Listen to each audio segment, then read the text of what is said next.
What if a few changes in Washington could quietly decide how much truck drivers get paid and how long they're allowed to work? It's a reality that plays out every day, not in loud debates on cable news, but in the fine print of federal regulations. For the men and women who move America's freight, these rules aren't just abstract policies. They directly impact their wallets, their time with family, and their safety on the road. This is where the FMCSA, the Federal Motor Carrier Safety Administration, plays a major role.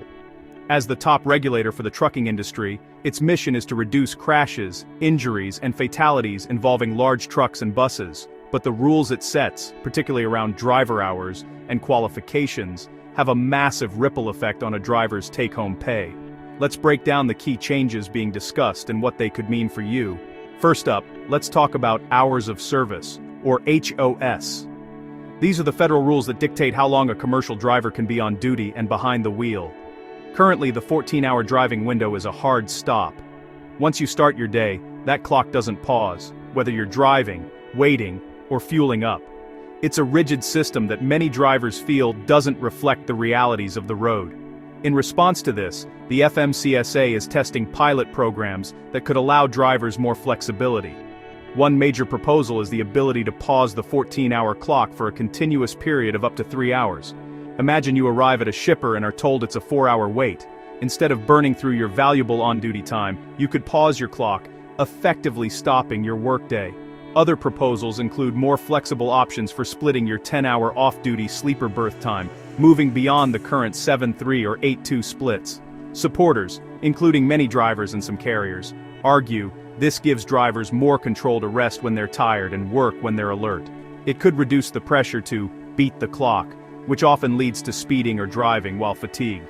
If you hit unexpected traffic or a long delay at a receiver, you wouldn't have to race against time, potentially making the road safer for everyone. But here's the issue.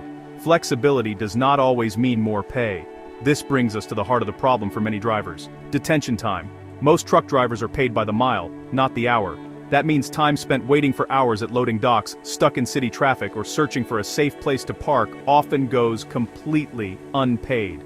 It's work time, but it's not earning time. Critics of the HOS flexibility proposals worry that without addressing this fundamental pay issue, these changes could make things worse.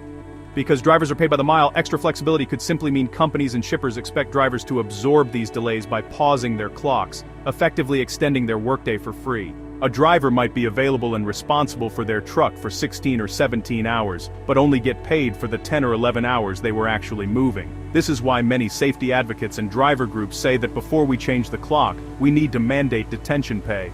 So you have two camps. Supporters say these changes give drivers more control over their rest and schedule. Critics say detention pay should be fixed first, not the clock, to ensure drivers are compensated for all their time, beyond hours of service. Our other FMCSA actions could also affect pay. The agency has been cracking down on fraudulent CDLs, particularly those obtained by non-domiciled individuals using illegitimate addresses. Stricter enforcement of CDL rules could, in the short term, reduce the number of available drivers. Basic economics tells us that when supply goes down and demand stays high, pay rates tend to go up. This could mean higher per-mile rates for qualified, professional drivers as carriers compete for a smaller pool of talent. And then there is the nationwide truck parking shortage, an issue the FMCSA is studying closely. The lack of safe available parking is more than an inconvenience. It's a direct hit to a driver's paycheck. If a driver has to stop an hour early because it's the only way to guarantee a spot for their 10-hour break, that's an hour of potential driving and earning time gone forever. Wasting 30 to 60 minutes every day searching for legal parking adds up to thousands of dollars in lost income over a year. While the FMCSA doesn't build truck stops, its research and data are critical for securing federal funding to address the crisis. So will these FMCSA changes help truck drivers earn more? Or will they simply allow the system to demand more work for the same pay? The answer isn't simple, as different stakeholders have different views. Drivers want flexibility, but also fair compensation. Carriers want operational efficiency and a stable, qualified workforce.